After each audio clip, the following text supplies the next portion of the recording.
Comenzamos nuestra parte 12, si no me equivoco, nuestro discipulado. El pastor dijo que esto iba a durar al menos, como mínimo, 6 meses. Creo que este debería ser el tercer mes. Yo creo que va a ser más de 6 meses.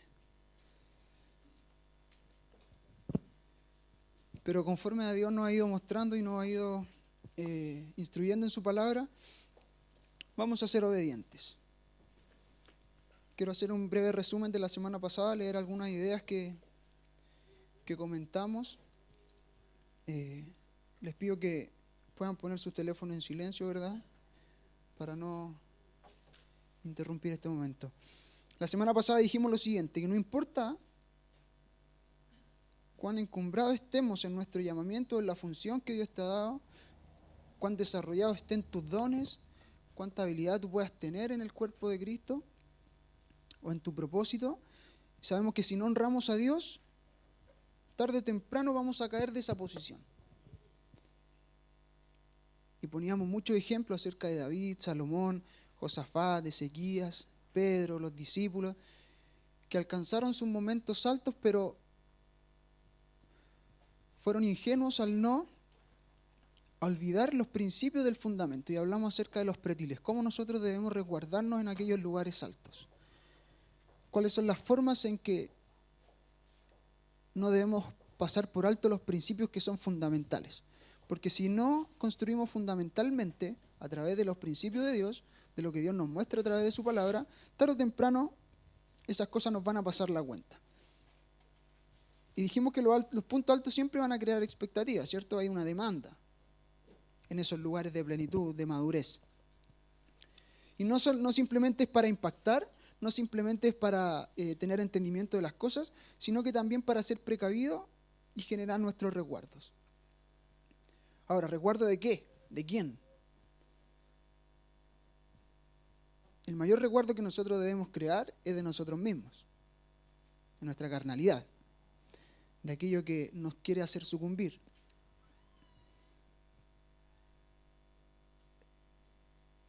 Entonces, lo más alto, cuando estamos en lo más alto y olvidamos estos principios, podemos llegar al punto de caer en la negación de aquellas cosas de las cuales en algún momento tuvimos entendimiento, como lo fue con Pedro, que negó a Cristo, a Jesús. Él literalmente dijo que no tenía entendimiento cuando le dijeron que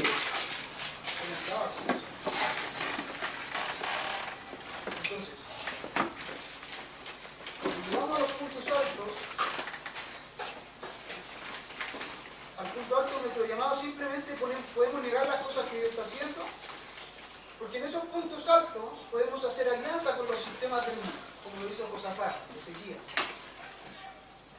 Son cosas importantes que tenemos que tener claras, porque llega un momento en que tú eres tan pleno, un momento en el que tú quieres ser tan maduro, quieres estar en un lugar tan firme, que vienes a ser probado. Y es ahí cuando tu fundamento es probado. No, tus habilidades no tienen que ser probadas, tus dones no tienen que ser probados. Es tu fundamento el que tiene que ser probado. Porque si tu fundamento es malo, tu fundamento es inestable, la construcción de tu edificio, de las cosas que tú has hecho, evidentemente van a caer. Es tu fundamento el que viene a ser probado. Lo vamos a ir viendo más adelante. Y podemos llegar a perder el entendimiento que alguna vez tuvimos acerca de las cosas. Comenzamos a hablar acerca de Aarón. Leímos el cuadro acerca de la rebelión de Coré, ¿cierto? Datán y Abiram, que eran de la tribu de Leví. Y dijimos lo siguiente: Dios no te llama simplemente para ocupar un lugar en la iglesia o en el lugar donde te ha colocado. Dios siempre dispone desde la eternidad un propósito para ti. Eso nosotros lo tenemos más que claro. Ahora, el hecho que nosotros desconozcamos nuestro propósito es otra cosa. Nosotros como hijos de Dios tenemos un propósito eterno, tenemos que trabajar en el propósito eterno de Dios. Pero cada uno tiene un propósito personal y específico, y en cuanto tú vas desarrollando tu propósito específico, es cuando vas aportando al diseño eterno de Dios. también pusimos ejemplo acerca de las primeras cosas respecto al mismo propósito.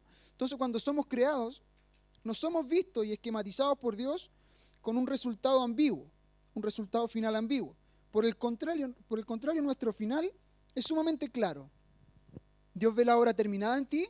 Dios, cuando te crea y te pensó en la eternidad, vio a un hijo establecido, maduro, que camina en los principios de su palabra.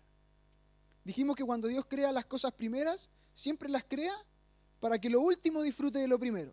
Hablamos de que en el principio creó Dios los cielos y la tierra. ¿Para qué? Para el hombre.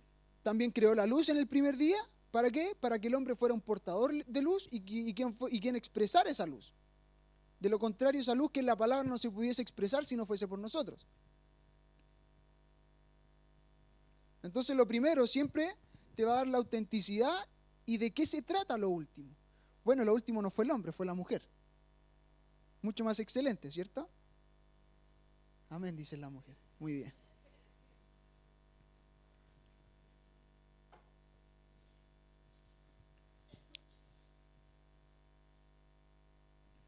Entonces Dios crea lo primero siempre para realzar lo último. Dijimos también y definimos que la palabra ministerio significa servicio. Y si todos fuimos llamados en el reino, todos debemos ser servidores en la casa de Dios. Entonces, acerca de la rebelión de Coré, y hago un poco el recuento, no lo vamos a leer todo el capítulo de nuevo, pero hablamos de que estos hombres querían tomar una función que no era para su familia. Dijimos que todo el linaje de Leví había sido llamado para servir en el tabernáculo, en el lugar de Dios. Pero la familia de Aarón era la que realizaba la labor del sacerdocio en sí. Entonces Coré quería ese servicio, quería lo que Aarón hacía, lo que a la familia arónica había sido delegado. Y dijimos que en primer lugar, él codició otra posición, despreciando la que Dios ya le había dado. Entonces ese es un problema grave. Porque dejas de ejercer una función en el cuerpo, pero no simplemente dejas de ejercer tu función, sino que trabajas para que la posición que tú quieres también la ejerza mal, porque estás influenciando ese lugar. Ahora, en Aarón esto no tuvo ningún efecto. Pero para toda su familia, para todo el linaje de Coré, sí, su familia fue desechada. Y no simplemente su familia, todos sus bienes, no quedó nada de ellos. Entonces, cuando nos rebelamos, cuando no reconocemos al hombre que Dios ha establecido a la autoridad, a propósito de este mes de mayordomía, tus bienes corren peligro.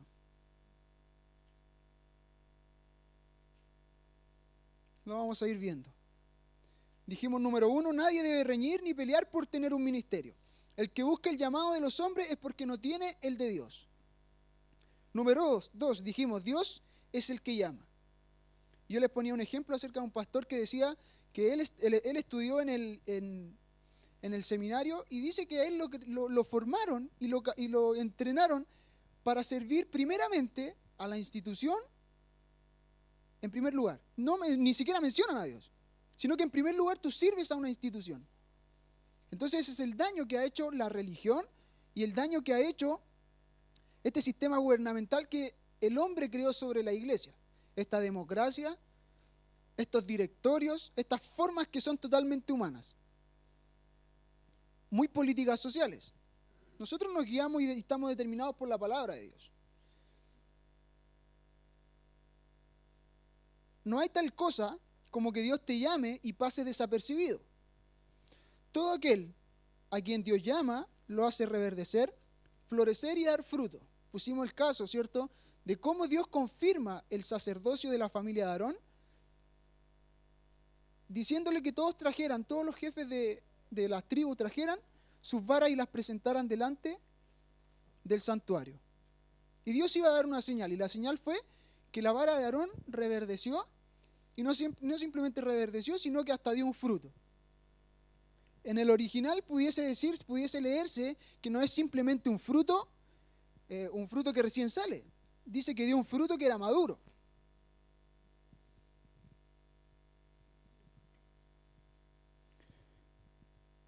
Cuando Dios nos llama, somos como esas varas secas. Y toda nuestra vida es así, seco. No tenemos vida, no podemos tener vida por cuenta propia. Es Dios quien nos hace florecer. Dijimos, y quiero hacer una aclaración respecto a la semana pasada, dijimos que Dios no llama a nadie capacitado, todo lo contrario, ¿cierto? Él te capacita incapacitándose. Y dejamos por el suelo todos tus títulos, toda tu capacidad intelectual, pero no lo desmerecemos en absoluto. No desmerecemos eso. No desmerecemos tu esfuerzo, todo lo que tú has podido lograr, con esfuerzo, lo que tus padres te han podido dar. Eso no lo desmerecemos porque Dios nos llama a que tenemos que ser los mejores en todo. Y si nosotros estudiamos una profesión, yo no estudié una profesión simplemente para ser el mediocre de mi generación, en lo absoluto. Estudié para ser el mejor. Pero hay que tener claro que el llamamiento de Dios no es determinado por tu profesión ni por tu forma intelectual. Y vimos el caso específico acerca de Pablo y de Pedro. Pedro era un pescador.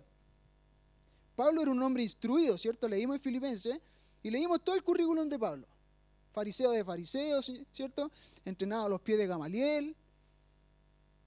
Un hombre que manejaba, pero con exactitud, la palabra. El antiguo pacto. Pero vemos que a Pablo le costó mucho más que a Pedro, porque tuvo muchas más cosas que desaprender que Pedro. Dijimos que cuando tú llegas a Dios, tú tienes que desvestirte de todo lo natural. No es que tú llegas acá, por ejemplo, yo soy kinesiólogo y conocí a Cristo después de titularme. No es que yo llego acá y dejo de ser kinesiólogo y me olvidé de todo lo que son los huesos, los músculos, cómo funciona el sistema nervioso. Yo no me olvido de eso. Al contrario, yo lo tengo que perfeccionar para cuando me desarrolle en el ámbito laboral, ser el mejor, no para mí, sino que para honrar a Dios. De eso se trata nuestro llamado, de eso se trata nuestra vida. Cristo en nosotros la esperanza de gloria. Entonces tenemos que honrarlo con toda nuestra área, no simplemente en este lugar.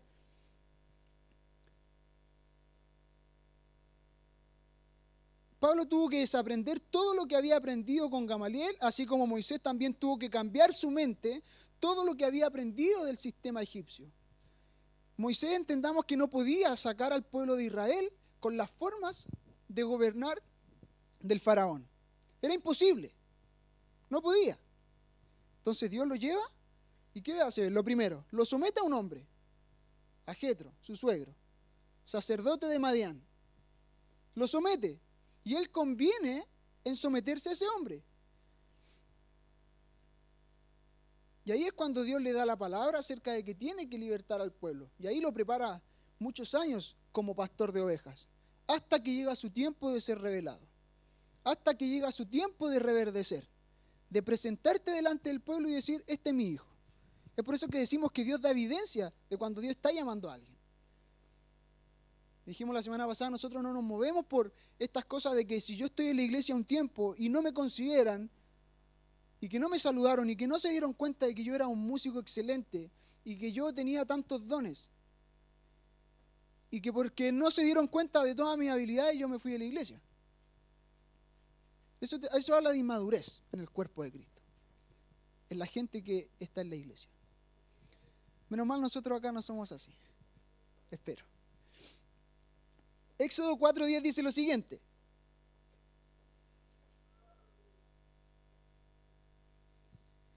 Entonces dijo Moisés a Jehová, ay Señor, nunca he sido hombre de fácil palabra, ni antes ni después que tú hablas a tu siervo, porque soy tardo en el habla y torpe de lengua.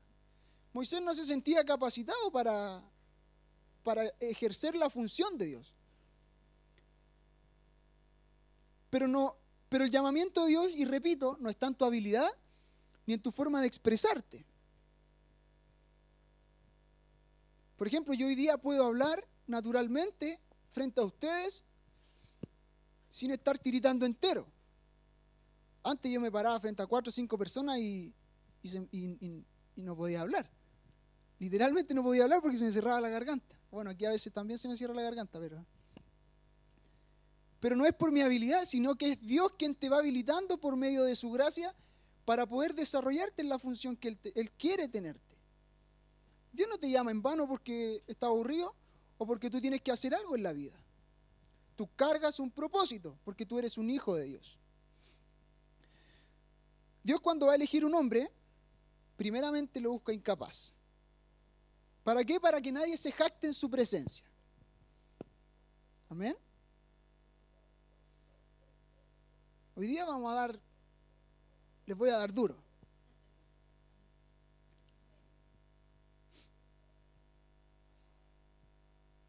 Y cuando Dios te llama para hacer una obra nueva en ti, una nueva persona. Dios no necesita tus cosas que tú crees saber. Pues Dios no edifica sobre los fundamentos humanos. ¿Estamos claros? Tus ideas, tus buenas intenciones, aún tu proactividad no sirven en el reino de Dios. La obediencia y el guardar la palabra significa que tú tienes que guardar, tiene una connotación de guardar la palabra fielmente, es decir, en los márgenes que Dios te está indicando que la tienes que cumplir. Esto no tiene nada que ver con la segunda milla. No. Si Dios te dice que tienes que hacer algo, tú haces específicamente lo que tienes que hacer. Ni le añades ni le quitas. Hablamos de exactitud. Nuestra reunión comienza a las 10 de la mañana, nosotros no llegamos ni a las 10:05 ni a las 10:15. Llegamos 5 para las 10 para estar listos, porque a las 10 comienza la enseñanza.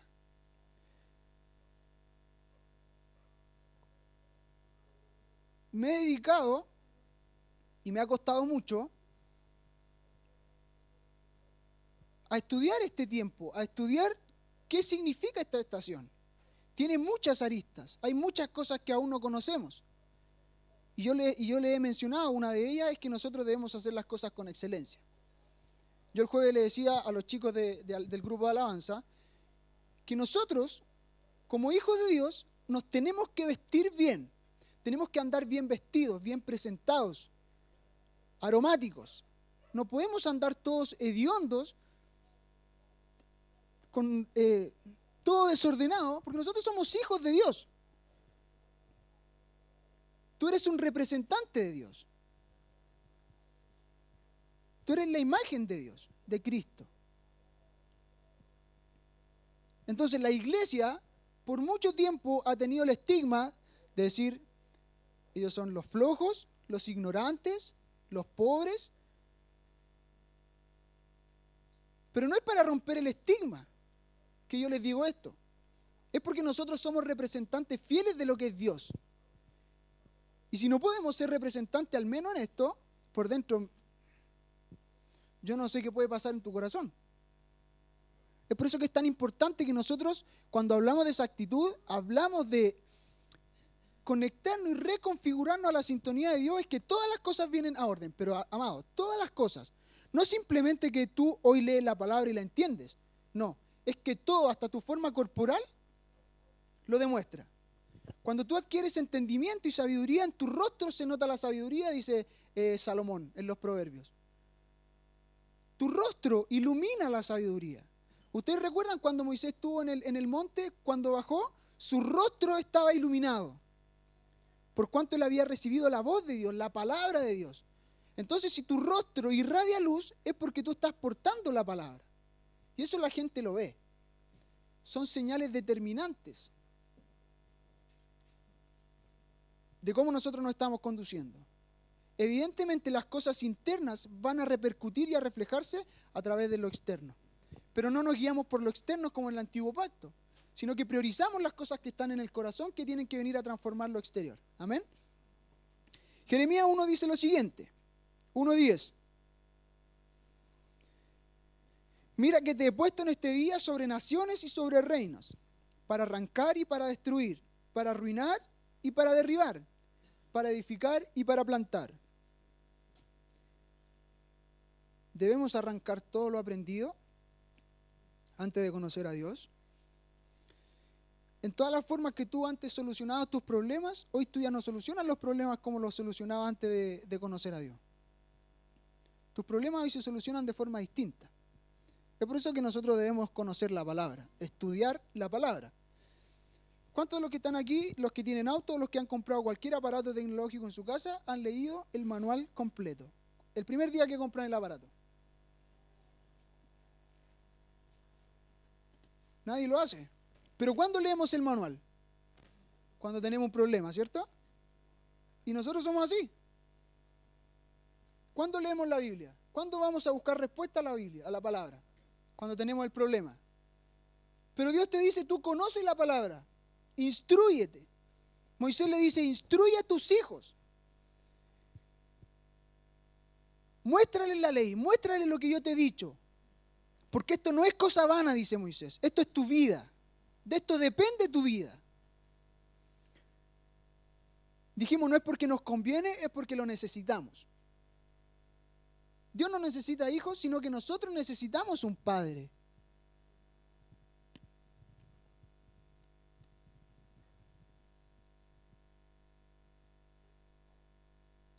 Debemos edificar con los materiales y los diseños divinos. Esto es crucial. Insistimos, no despreciamos su formación profesional. Si hay algo claro, es que la vara de Aarón, que reverdeció, no lo hizo por su cuenta, porque era una vara que estaba cortada. Es Dios quien la hizo reverdecer. Es por eso que decimos que Dios es el que te llama y Dios es el que hace que en ti haya fruto. Si hay algo claro es que la vara de Aarón que reverdeció no lo hizo por su cuenta, sino que Dios la hizo reverdecer sin fuente natural alguna. Es por eso que las cosas de Dios se disciernen en forma espiritual y no natural, como dice Pablo. 1 Corintios 2:14. Ustedes lo anotan y lo leen en su casa. Entonces el Evangelio, cuando Cristo viene a ti, viene a cambiar toda tu persona. No viene a pedirte una parte prestadita nomás de tu vida. No, Él viene a pedirte de forma completa. Si tú vas a servir a Dios, lo sirves de forma completa y no particionas tu vida para servir a Dios. Tú no particionaste la semana y tú dijiste, ok, yo el domingo y el miércoles nomás sirvo a Dios, los demás días los sirvo a mi carne y como yo, a mí se me antoje. No.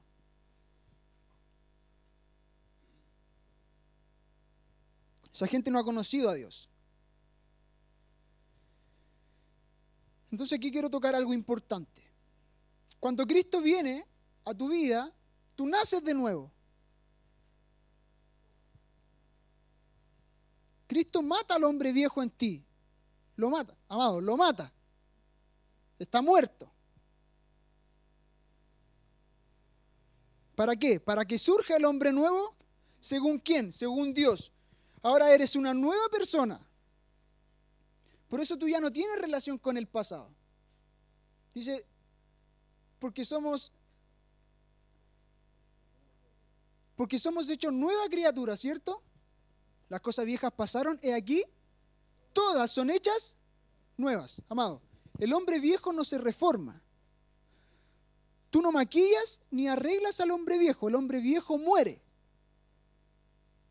Porque ¿quién es el que no peca? El que ha nacido de Dios. Lea 1 Juan 3.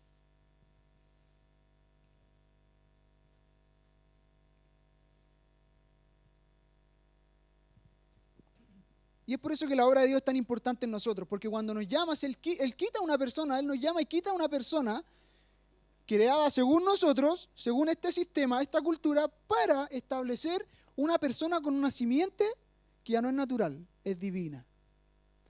Ahora tú tienes la simiente de Dios, tú cargas en tu espíritu la simiente del Padre.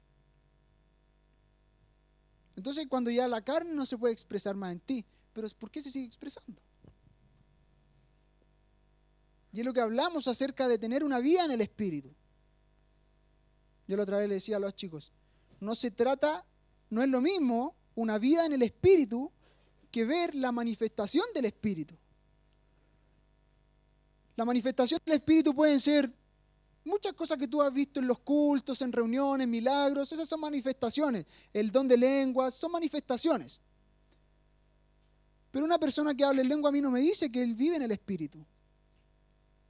Porque tú puedes entrenar esas lenguas. Aún puedes mentir al hablar en lenguas.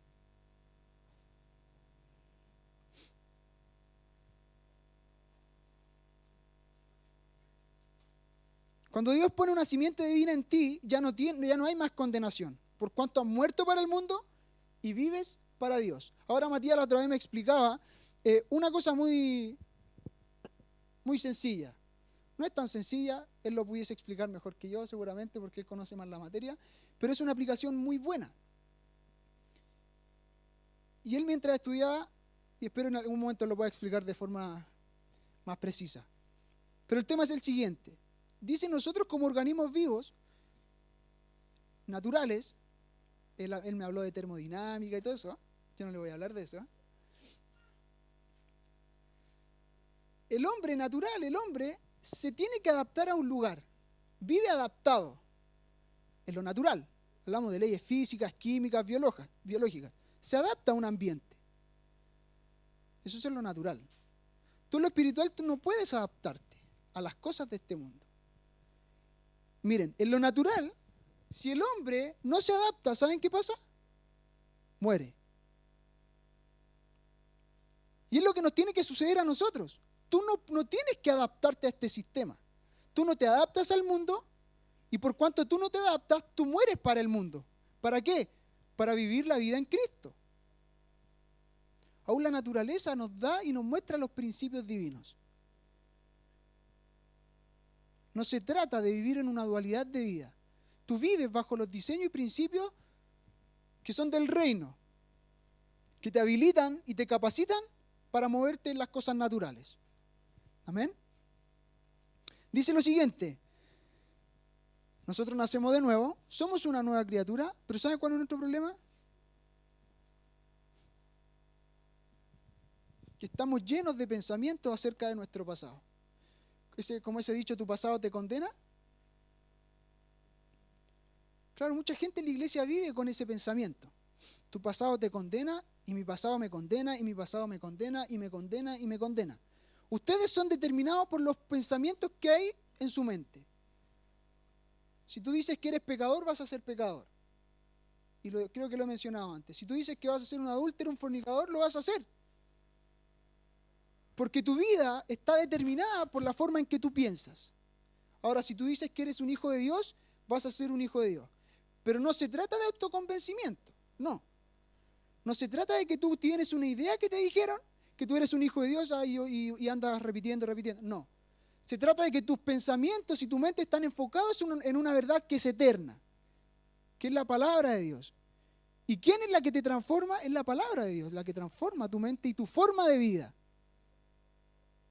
Ahora, miren lo que dice Isaías 26:3.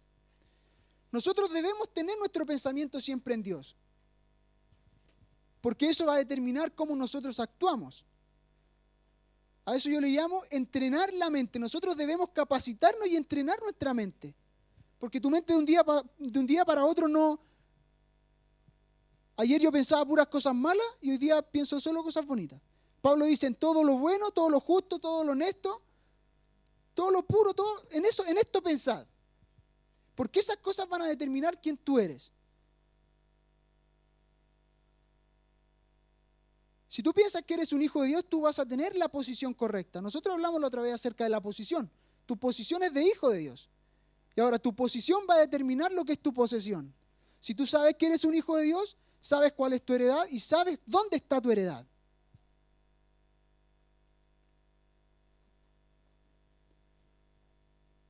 Tú guardarás en completa paz aquel cuyo pensamiento en ti persevera, porque en ti ha confiado. Perseverar en un pensamiento. Perseverar en un pensamiento que no es un pensamiento al azar. Tu pensamiento es la palabra de Dios. De eso se trata meditar de noche, de día y de noche, como decía el salmista. Isaías 55:7 dice lo siguiente. Isaías 55:7 dice, deje el impío su camino y el hombre inicuo sus pensamientos y vuélvase a Jehová, el cual tendrá de él misericordia, y al Dios nuestro, el cual será amplio en perdonar. ¿Pero qué dice? El hombre inicuo, sus pensamientos. El hombre inicuo es determinado por sus pensamientos. Deja esos pensamientos, hombre inicuo. Hombre carnal, deja esos pensamientos, porque van a determinar que la carne gobierne sobre tu vida. Y tú de esa forma jamás, amado, jamás vas a poder dar honra a Dios en tu llamamiento. Porque esta carne no quiere darle honra a Dios. Tu carne, tu alma quieren darle honra a ti mismo. Tú quieres los aplausos. Yo quiero las alabanzas. Yo quiero que me soben el lomo. Hoy que bien lo hiciste. Es por eso que mi oración es esta siempre. Desechamos y desestimo cualquier experiencia natural que sobrepase la palabra de Dios en mi vida como primer lugar. Y no es simplemente algo de la boca para afuera. Es un clamor que tiene que nacer de tu espíritu y de tu corazón. Pero no, estamos acostumbrados a que nos elogien y nos tiren flores por todos lados. ¿Y por qué uno se siente bien? ¿Quién se siente mal porque le dicen cosas así? Nadie. Pero debemos entrenarnos, capacitarnos, instruirnos en las cosas que son verdaderas y que son necesarias para nosotros. Dejen leer este punteo. Nunca debes olvidar de dónde Dios te sacó, de tu pasado. Ese pasado que te condenaba. Pero no podemos vivir en torno a nuestro testimonio, debemos vivir en torno a la palabra. Dios a Israel le dice, y por eso instituye la fiesta. Una fiesta es acerca de la salida de Egipto, la de la Pascua. Entonces ustedes me recordarán perpetuamente que yo los saqué de Egipto. Pero ¿cuál fue el problema de Israel en el desierto? Una generación entera viviendo con su mente en Egipto. Parece que entendieron mal lo que les dijeron. No era que ellos tenían que vivir una y otra vez recordando Egipto como que fue su gran salvador. No. Tú tienes que acordarte del milagro que Dios hizo en ti. Pero el milagro no te edifica, amado. Eso no te llena. Eso es un aval, eso es una comprobación de que la palabra de Dios es verdadera y eficaz. Por eso yo les digo que no vivimos en torno a nuestro pasado ni a nuestro testimonio, sino que en torno a la palabra. La palabra es verdadera. Tú vas a pasar y tú quizás mueres y tu testimonio ahí quedó. Quizás quizás ni tu misma familia se acuerde de lo que Dios hizo en ti. Pero lo que va a permanecer va a ser la palabra de Dios. Debemos entender la vida en el Espíritu, no la manifestación del Espíritu. Esto es nacer de nuevo. Nacer de nuevo no significa reformar al hombre viejo. El hombre viejo simplemente muere. Tú eres santo en el nuevo hombre, porque el nuevo hombre es nacido de Dios y es el que no peca. Le dije que leyeran 1 Juan 3 en su casita. Porque el que es engendrado por Cristo, Dios mismo lo cuida para que Satanás no lo toque. No vivimos y trabajamos para reformar al hombre viejo, sino que nacemos de nuevo en Cristo. El hombre nuevo tampoco es transformado. Y aquí hay un tema de concepto, de lingüística.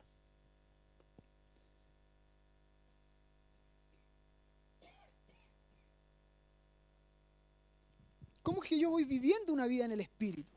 ¿Cómo es que yo voy siendo transformado? Dios crea una nueva persona en ti, pero si Dios crea una nueva persona en ti, Él no crea algo imperfecto, Él no hace nada malo.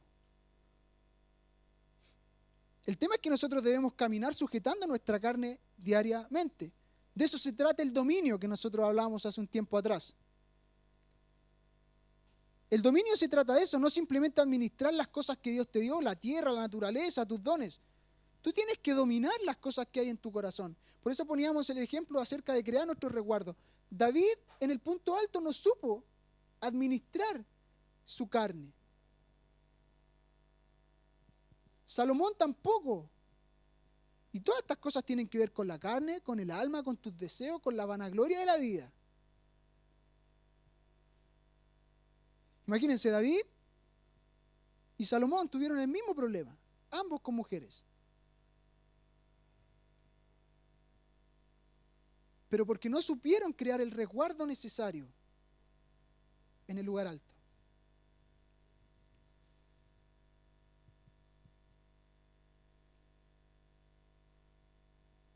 ¿Cómo traemos a nuestra vida el dominio sobre nuestra carne? Cuando pusimos la semana pasada los ejemplos, esta semana me acordaba de lo siguiente. Cuando tú tienes un encuentro con Dios, literalmente tú tienes que cambiar. Tú ya no eres el mismo. Si tú crees haber tenido un encuentro con Dios y sigues obrando de la misma forma, es que tú realmente tus ojos no vieron lo que realmente pasó. Dice la Biblia que nadie, Juan 1:18, nadie vio a Dios jamás, sino que el Hijo le ha dado a conocer. La Biblia no se contradice, y le voy a dar un ejemplo respecto a que nadie vio a Dios jamás. ¿Se acuerdan cuando Jacob pelea con el ángel? ¿Qué dicen los versos en Génesis 32?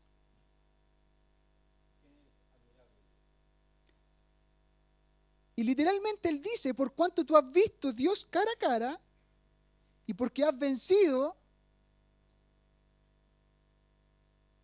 y ahí le cambia el nombre. Entonces, nadie que vea a Dios, se comprueba lo que dice Juan 1:18, nadie que vea a Dios, y lo que dice en otra escritura, dice que nadie que vio a Dios vivió para contarlo, pero ustedes se dan cuenta cuando Jacob ve literalmente a Dios y pelea con Dios, es que él ya no es más Jacob, ahora es Israel. Ya no es la misma persona. Es el mismo cuerpo, pero nace una nueva persona por cuanto vio a Dios. Saulo, cuando iba a Damasco y ve a Jesús y ve ese gran resplandor, él ya no es más Saulo, ahora es Pablo. Porque muere tu viejo hombre y nace un nuevo hombre. Por eso tú no puedes quedar sin ninguna reacción frente a las cosas de Dios. Estas cosas vienen a cambiar tu vida. Y volvemos al ejemplo de Aarón. Cuando la vara de Aarón reverdeció, dijimos que reverdeció no por el poder de Moisés, ni del mismo Aarón, sino que fue Dios quien la hizo reverdecer. Cuando nosotros llegamos a Dios, no llegamos florecidos ni bonitos, no. Llegamos, y yo creo que en mi corta vida de hijo de Dios, yo he visto a pocas personas que llegan a Dios por interés propio. Siempre llegan, pero quebradísimos delante de Dios, como buscando un salvavidas, porque ya no tienen ninguna otra opción, porque ya no tienen qué hacer, están tan quebrados, tan devastados, que ya no tienen ninguna otra salida, y ahí se acuerdan de Dios. Pero Dios conoce los tiempos. Dios conoce sus tiempos. Cuando vienes a Dios no viene florecido, al contrario, viene lleno de espinos y ortigas. Es aquí donde no importa la posición que tú tienes en la sociedad, de todos tus logros, eso es bueno.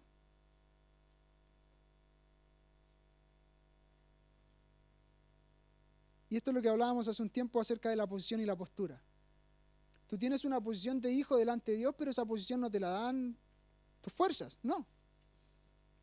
Esa posición de hijo te la dio Dios, que envió a su Hijo Cristo en su gran amor para morir por ti y en expiación y en sacrificio para limpiar tus pecados. ¿Tú te lo merecías? ¿Me lo merecía? No, absolutamente no. Pero se nos da una posición. Y no es con el sudor de nuestra frente, como lo hizo Adán luego de salir del Edén, sino que es por medio de la fe en Cristo Jesús, que es nuestro Salvador. Esto claramente se tiene que condecir con las cosas que nosotros vivimos diariamente. Comentaba la otra vez que uno de los grandes errores que cometimos, y es por eso que yo pienso el día de hoy, que la mejor forma de evangelizar es convirtiéndose en el mensaje y no simplemente hablando. Y les decía lo siguiente, muchos cometimos el error, mucho tiempo la iglesia cometió el error de salir a las calles a predicar, pero las cosas que predicaban, esa gente que predicaba no la practicaba. Entonces avergonzaban el evangelio. Y valoramos a los que salen, porque son valientes. Pero no sirve de nada si tú no concretas en tu vida lo que predicas. De nada sirve que yo venga y les predique y les exhorte, les enseñe si yo primeramente no hago estas cosas? Pone un estándar y una medida mucho más alta de la que estamos acostumbrados a alcanzar. La estatura de Cristo es muy alta. La estatura y los parámetros del reino son muy altos. Pero ¿cómo estamos trabajando para llegar a ellos? ¿Estamos llegando por nuestra fuerza o estamos llegando a través de lo que realmente Dios nos está diciendo que debemos llegar? Dijimos, tu posición va a determinar tu posición, tu posesión. Si tu posición de hijo es correcta, entonces vas a conocer que eres heredero de todo.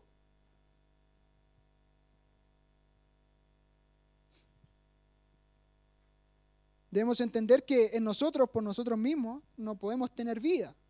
Somos como un cero a la izquierda, ¿cierto? Por nosotros mismos, el cero a la izquierda no sirve de nada. Pero si lo cambiamos a la derecha, ahí sí que sirve.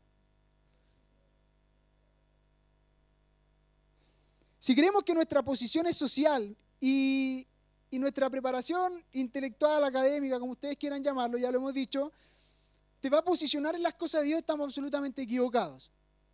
Somos unos ignorantes y unos inmaduros delante de Dios. En el reino, aquella persona que piensa en la iglesia que sus títulos y todo lo que ha podido crear en este sistema, si ustedes piensan que esas cosas le van a dar una mayor honra, un mayor grado, en el reino de Dios usted está absolutamente equivocado. Usted está en una plataforma de ignorancia, pero tremenda.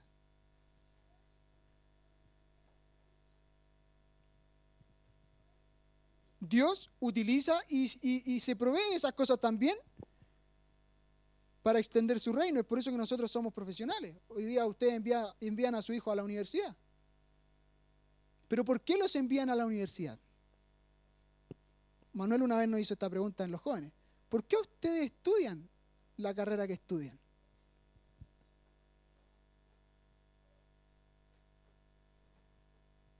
¿Es porque simplemente quiero ser alguien en la sociedad? ¿Quiero tener un renombre? El que cree que en el reino de Dios se alcanzan las cosas de esta forma, en el reino es el más pequeño. Es más insignificante que aquel que ni siquiera pudo alcanzar su diploma de octavo básico. Porque las cosas del reino no se trabajan como las cosas de este sistema. Absolutamente no. Tampoco es por mérito, es por tu corazón en la postura correcta.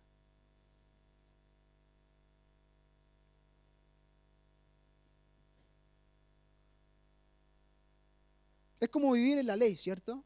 En el antiguo pacto, donde se vivía simplemente por forma externa. Somos inmaduros muchas veces. En el reino de Dios debemos desaprender muchas veces debemos desaprender cosas que se nos han sido enseñadas para aprender las más excelentes. No es que nosotros tenemos que hacer espacio para que quepan otras cosas, no. Debemos desaprender aquellas cosas que han sido mal instruidas, que no tienen ningún fundamento divino. 1 Samuel 17:39 dice lo siguiente, la parte B.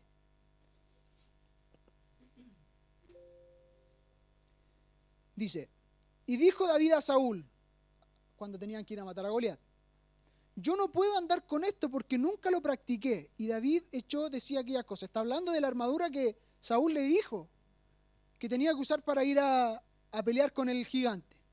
Pero a él le dice, pero es que esto nunca lo he usado. ¿Cómo hago esto yo?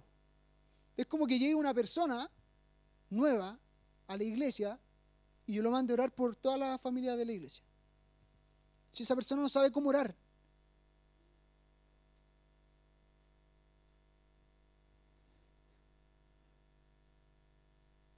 Y el verso 40 dice lo siguiente, y tomó su cayado en su mano, David, y escogió 5 piedras lisas del arroyo, y las puso en su zoco pastoril, en el zurrón que traía, y tomó su honda en su mano y se fue hacia el filisteo. Sencillo, 5 piedras, una honda, algo que él estaba acostumbrado a utilizar, pero David entendía que no era con las armas que él iba a derrotar a Goliat, sino que él entendía que como iba en el nombre del Señor, Dios le iba a entregar la victoria. Es por eso que no nos llenamos ni nos capacitamos en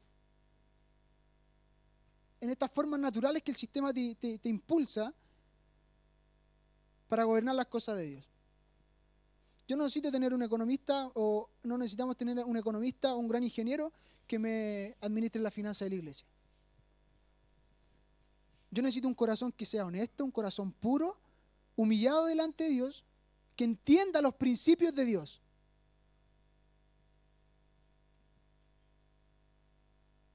Anoten 2 Corintios 10:14. Lo leen en sus casas.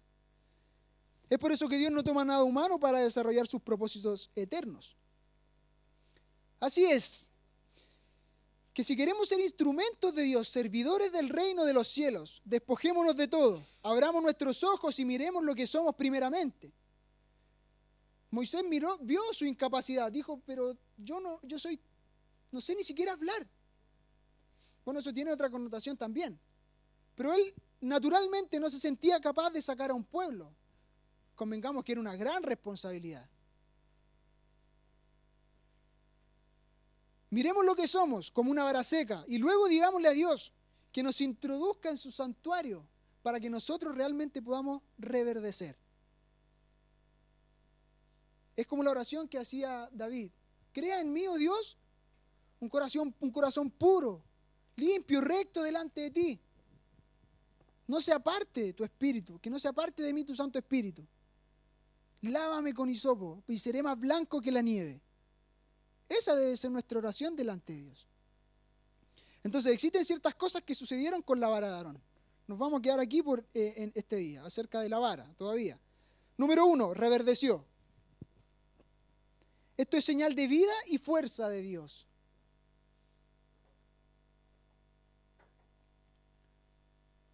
Dios te llama y cuando Él te va perfeccionando, hace que de ti también salga vida para los demás. Porque tú literalmente estás portando vida, tú eres luz, tú portas la vida. Por lo tanto, tú, al ser representante, imagen y semejanza de Dios, ahora tú eres vida para aquel que está muerto en su delito y pecado. Lean Juan capítulo 1. 2, florece. Esto es una señal de que veremos frutos. El fruto de un árbol está en que florezca y que tenga fruto, claramente. 3, el fruto de la vara. Y es lo que yo les decía. Dice que de la vara sale un fruto y es un almendro. Pero es un almendro, no un almendro inmaduro verdecito, es un almendro maduro. Dios cuando hace las cosas las hace perfectas. No es que tú de un día para otro eres el más maduro, no. Nosotros hablamos que hay un camino hacia la madurez. Y ese camino hacia la madurez te va a significar mucho dolor, porque tú en el proceso vas a tener que ir siendo circuncidado de muchas cosas, y la circuncisión sí que es un proceso que duele. Entonces, ¿quién es aquel que es instrumento para tu circuncisión? Tu Padre espiritual. Es por eso que cuando tú estás en esta casa y tú dices, yo soy hijo espiritual de este hombre, y él es mi Padre espiritual. Entonces nosotros tenemos que esas cosas son comprobables en el tiempo. Vamos a ver si tú eres hijo de esa persona. Porque ese padre te va a corregir, ese padre te va a circuncidar y vamos a ver si tú aceptas esa circuncisión. Vamos a ver si tú no a la primera sales corriendo, porque es muy doloroso. Está por verse si es padre espiritual tuyo. Amén. Debemos conocer el principio. Estudiemos el principio.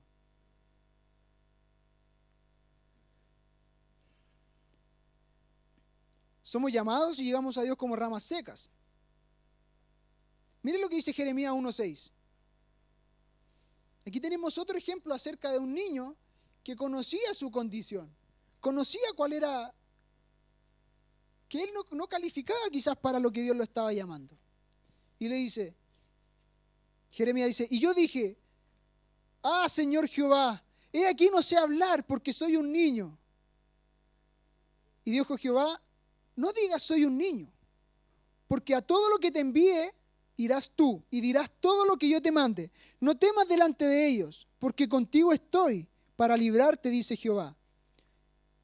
Esto es importante. Y extendió Jehová su mano y tocó mi boca y me dijo, Jehová, he aquí he puesto mis palabras en tu boca. Tú cuando eres llamado por Dios, la palabra de Dios tiene que ser puesta en tu boca. Tú cambias tu lenguaje, tú cambias tu vocabulario, la forma en que tú hablas y te expresas. Es por eso que yo les digo que nosotros debemos, si es un cambio completo, amado.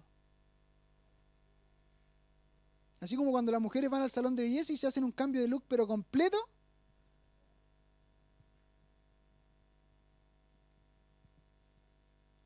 Es un cambio completo. Dice, no diga, y lo que le dice literalmente, Dios a Jeremías le está diciendo, no digas eres una vara seca. Eso le está diciendo. Sí, porque yo te haré reverdecer. No eres tú, soy yo en ti. Mi gracia habilitándote para que tú puedas cumplir el propósito al cual yo te he llamado.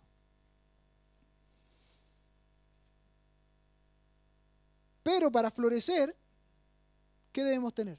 La palabra de Dios en nuestra boca. Porque la palabra de Dios es la que te da vida y la que te hace florecer. No hay nada, amado, no hay nada más importante que la palabra de Dios. Y esto yo se lo he dicho y nunca voy a dejar de decirlo. Es porque tenemos que vivir en torno a la palabra. Si no tenemos conocimiento, entendimiento, vamos a ser unos errantes en la vida, como lo fue el pueblo de Israel. Y que pereció a causa de no tener conocimiento. Que fueron destruidos porque no tuvieron entendimiento. Y Dios después dice, de balde fueron cautivos, en vano. Porque ustedes nunca debieron haberse ido cautivos, pero ustedes decidieron mal. Simplemente Él los entregó a sus obras. La palabra es la que da vida y fruto. Isaías 55, 10 y 11 dice lo siguiente. Isaías 55, 10 y 11.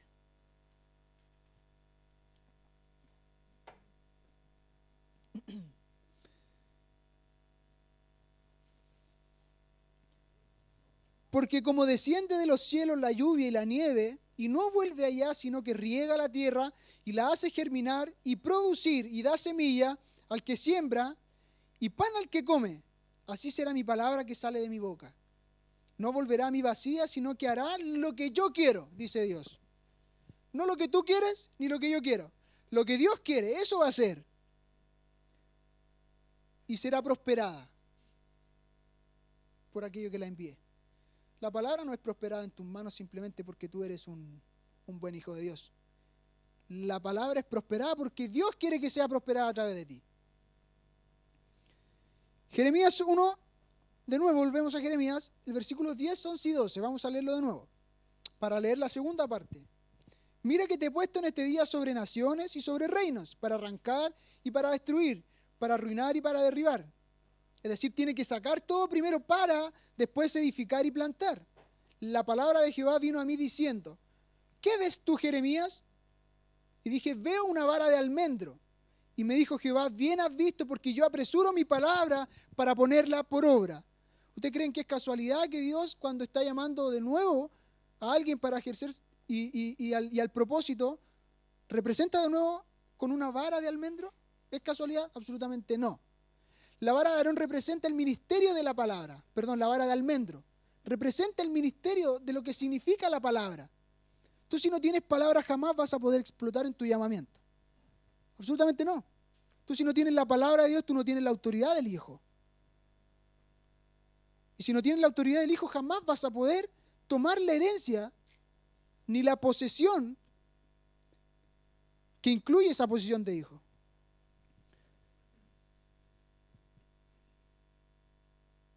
El ministerio de la palabra es algo que todos debemos anhelar, y no simplemente anhelar, sino que poseer.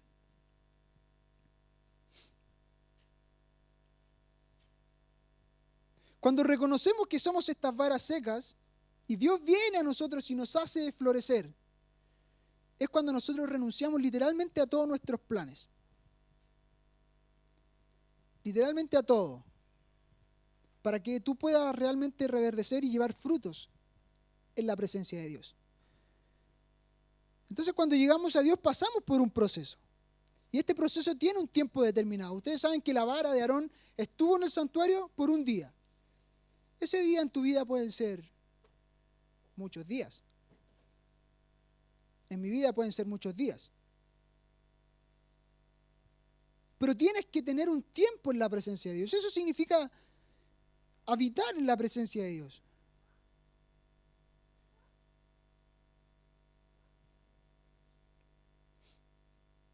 Y miren aquí lo que sucede. Ustedes saben que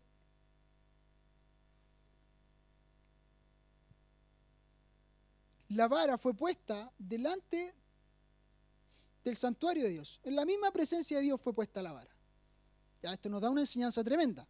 Ustedes jamás van a poder reverdecer si no es en la presencia de Dios. Jamás van a poder tener un fruto si no es en la presencia de Dios. Así como Elías y Eliseo decían, vive Jehová Dios en cuya presencia estoy.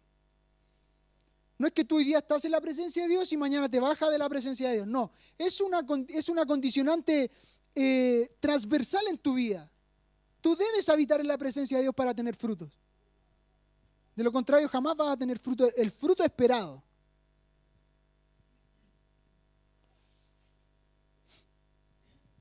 Y miren lo que hace Dios. Ustedes lean el relato en su casa, espero que lo hayan leído.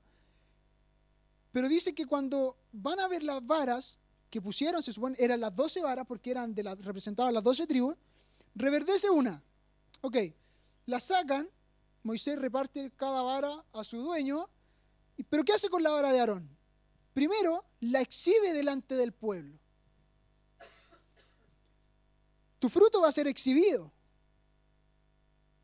Pero ¿sabe qué hizo después con la vara Moisés? La volvió a guardar en el santuario y ahí permaneció. Tú eres expuesto, tus frutos son expuestos, pero no para quedar en la exhibición, en el exhibicionismo de tu llamado y de las cosas que Dios te ha entregado, sino que para luego de ser mostrado a los demás, a la congregación, tú vuelvas a habitar en la presencia de Dios. De eso se trata, volver la vara delante del santuario de Dios. Tú jamás vas a poder hacer algo en las manos de Dios si tú no habitas en la presencia de Él. Esto es estricto, hermano. Pero esto es determinante para ver cuáles son tus frutos.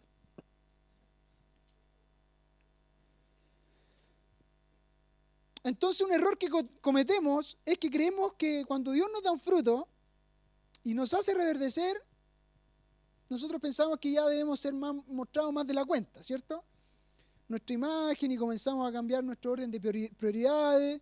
Y amado, es evidente que en muchos lugares del mundo los ministerios y los hombres que predican el evangelio, muchos se rigen simplemente por imágenes. Publicidad, marketing. Amado, nosotros no necesitamos hacer publicidad en nuestra casa de fe. Nosotros tenemos recursos en internet, pero no es para publicidad. Es para tener una herramienta para nosotros mismos poder nutrirnos. El día que nosotros hagamos publicidad de nuestra casa de fe, ahí sí que vamos a estar en problemas. Porque nosotros no vendemos la palabra de Dios. No transamos estas cosas. Tú no vienes y entregas una ofrenda porque vienes a pagar un mensaje para tu semana. Nosotros nos movemos por los principios eternos. No fuimos creados ni fuimos llamados a este lugar para ser exhibicionistas. Dios nos dará a conocer y realzará nuestro nombre cuando Él quiera y como a Él se le antoje. Pero no van a ser de nosotros. Eso es algo que tenemos que tener claro como casa de fe.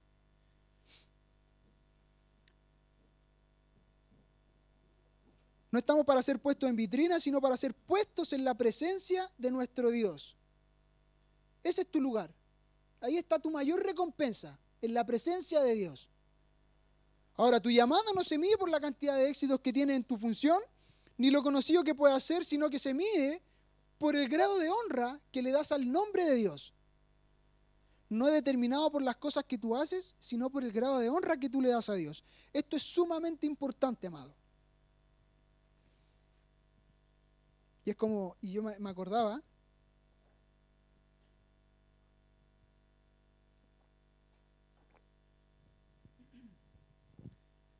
tus obras, tú no eres salvo por obras. No es por obra, dice la Biblia, ¿cierto? Tú puedes hacer 20.000 obras buenas durante el día, pero si carecen de amor, Pablo dice, en el reino eso no sirve de nada. Tú perdiste tu tiempo.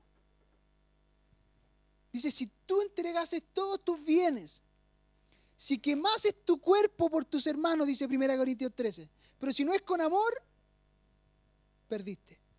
Perdiste tus bienes y quemaste por las puras. Quedaste pobre por las puras. Porque ¿sabes qué?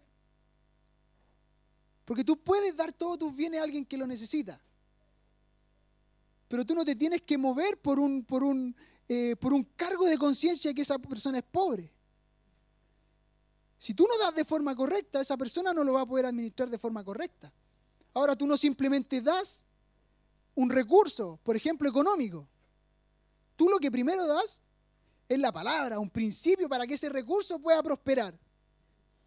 Si una persona tiene problemas económicos porque no camina en base a los principios, puede venir Farca y darle toda la plata que él quiera, pero va a seguir malgastando ese recurso económico y va a seguir siendo pobre. Por cuanto no camina en los principios de Dios. Eso es así. Entonces no ande jugando el quino ni el loto para salir de sus problemas económicos, porque sus problemas económicos van a seguir aunque usted le llegue 1.000 millones de pesos. Dijimos que tu llamamiento no se mide por las cosas externas. Y vemos hoy día y conocemos, yo conozco, y hemos visto en muchos lugares que las iglesias se preocupan del número de personas. Pastores que cuando se conocen, se presentan, lo primero que se preguntan, ¿cuántas personas hay en tu iglesia? Ese tipo de cosas. Esas cosas, amados, son tan superficiales, tan vanas. Y yo estoy seguro que represento al pastor de esta casa, no le interesa cuántas personas hay en este lugar. Él no es el que tiene que dar el crecimiento lo da Dios. Ahora, somos tan ingenuos, tan inmaduros cuando creemos que porque una iglesia está llena, es porque Dios nos está probando y nos está levantando. Amado, eso es tan subjetivo, tan subjetivo. Si nosotros tuviésemos un instrumento tecnológico para medir el nivel espiritual de cada persona, wow, ustedes se llevarían una sorpresa muy grande. Yo también. Pero no somos determinados por los resultados externos. Dios no va a recompensar tu vida por cuántas personas tú has evangelizado en toda tu vida. Tu salvación no depende de eso. Tu salvación y las cosas y la recompensa que Dios te da está determinada por la actitud de tu corazón. Ahora, con esto no se trata de que tú no andes evangelizando ni hagas buenas obras. Dios te dice que tienes que hacer buenas obras, pero Dios no mide tu recompensa por esas cosas. Es como cuando David hace el censo en el pueblo de Israel. ¿Por qué tiene que hacer el censo el pueblo de Israel? Él quería literalmente medir cuál era su fuerza militar. Y él saca un número. 1.300.000 de personas que peleaban. Pero él se olvidó de que sus peleas no las ganaba por los hombres que peleaba. Él se olvidó de que las peleas que él y las guerras que él ganaba, las ganaba porque Dios le daba la victoria. Nos olvidamos de las cosas que son fundamentales, de los principios de construcción. Ustedes recuerdan en Samuel, cuando Samuel llevaba apenas solamente 2 años de gobierno. Saúl llevaba 2 años de gobierno en Israel. Y Samuel le había dicho que tenía que ir a Gilgal y acampar por 7 días. Y dice la Escritura, 1 Samuel 13, 12, no me recuerdo, dice que Samuel se demoró un poquito, se tardó. Y Samuel se empezó a desesperar. ¿Por qué? Saúl se empezó a desesperar porque los hombres se le desertaban. Y él veía que los filisteos estaban ahí, acampando para hacer guerra. Entonces, ¿qué hizo Saúl? se salió de su función y de su posición de rey para ejercer una labor de sacerdote.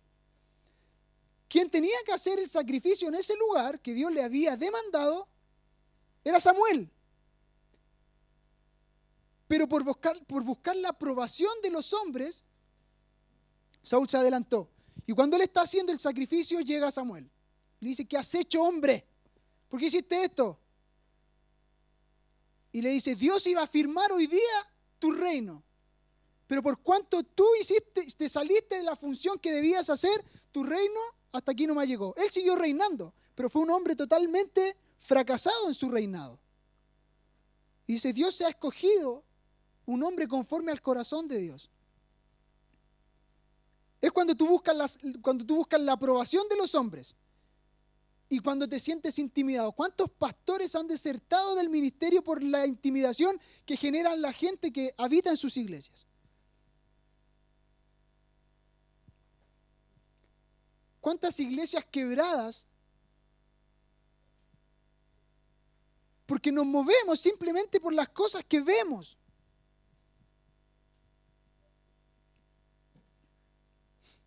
Muchas veces somos tan ignorantes, inmaduros.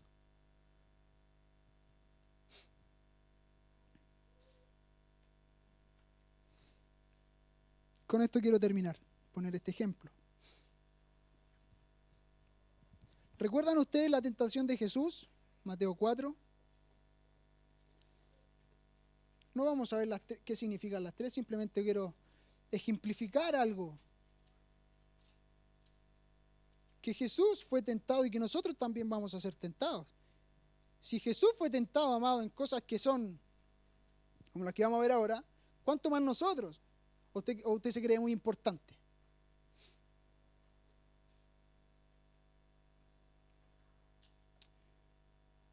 Cuando Jesús, después de estar en el desierto, ¿cierto? Es llevado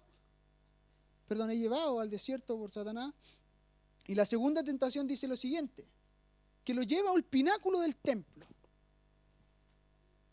Esta segunda tentación, y en algún momento vamos a ver las tres tentaciones, ¿qué significan? ¿Por qué lo lleva al pináculo de un templo?